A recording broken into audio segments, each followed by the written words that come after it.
Era 15 de dezembro de 1961 quando o maior e mais completo circo da América Latina, o Gran Circus norte-americano, estreava na cidade brasileira de Niterói, no estado do Rio de Janeiro.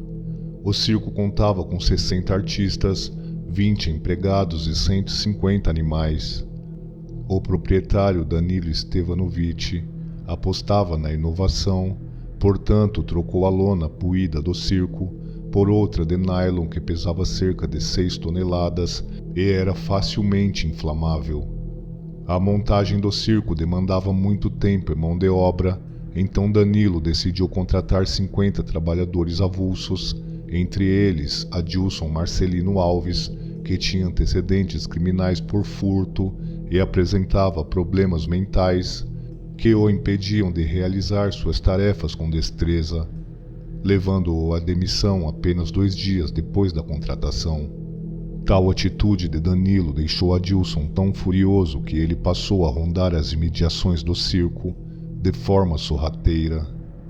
Na noite de estreia, o circo estava tão cheio que fora preciso suspender a venda dos ingressos, o que causou frustração e frenesi àqueles que não puderam entrar, sobretudo em Adilson, que tentara entrar sem pagar, mas fora impedido pelo domador de elefantes, o senhor Edmilson Juvencio, alimentando ainda mais a ira daquele homem.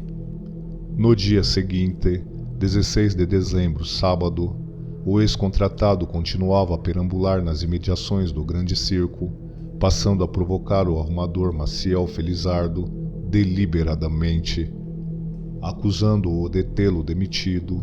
Então, seguido uma discussão hostil, Felizardo agrediu Adilson, que jurou vingança e foi embora. No dia 17 de dezembro, 2 dias depois da estreia, Adilson se reuniu com 2 amigos, José dos Santos e Walter Rosa dos Santos, propondo aos dois que o auxiliassem na prática de um plano macabro que resultaria em uma das maiores tragédias da história da humanidade. Então, questionado por um dos comparsas, aquele que fora incumbido de comprar a gasolina, sobre o que Adilson pretendia fazer, ele respondeu: "Quero ver o circo pegar fogo." Ainda assim, o comparsa advertiu que haveriam muitas mortes. No entanto, Adilson rebateu dizendo que Stevanovic, o proprietário do circo, tinha uma grande dívida com ele. Com 3.000 pessoas na plateia, às 15h45, faltando apenas 20 minutos para o encerramento daquela sessão, a trapezista Nena, irmã de Stevanovic, notou fumaça exalando ao fundo da plateia e gritou.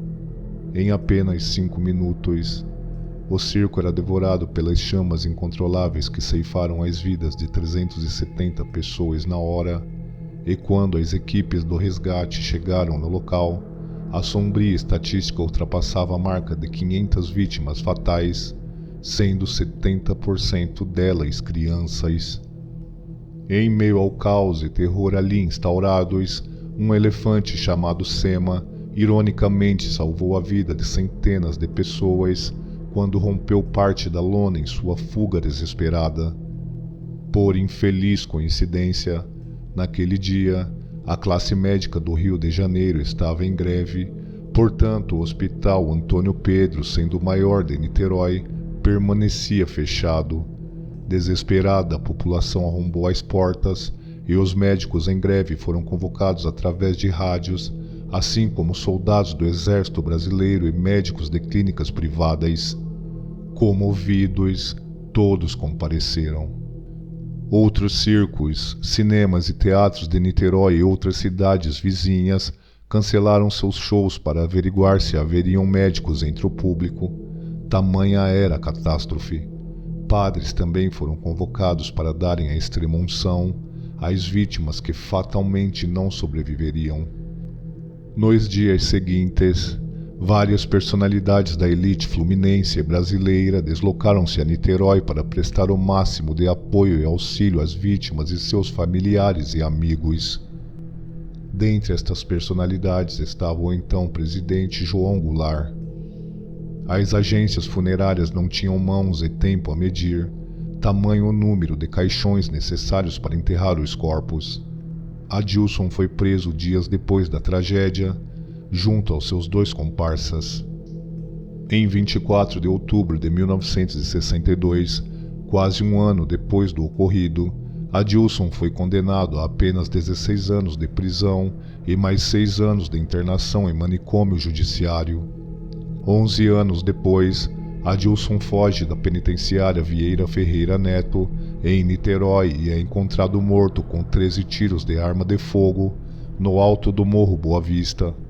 Nunca se soube ao certo qual dos 3 algozes acendeu a chama de ignição na gasolina. José dos Santos recebeu 16 anos de prisão e mais 1 ano em colônia agrícola. Walter Rosa dos Santos foi condenado a 14 anos de prisão e mais 2 anos em colônia agrícola. A tragédia que deu origem a um dos ditos populares mais conhecidos e sombrios do Brasil, "Quero ver o circo pegar fogo", também foi relatado em livros, sendo o mais popular deles O Espetáculo Mais Triste da Terra, do jornalista Mauro Ventura. Depois deste episódio avassalador, todos os circos foram obrigados por lei a trocarem suas lonas por outras à prova de fogo. Mas isso apenas 55 anos depois da tragédia.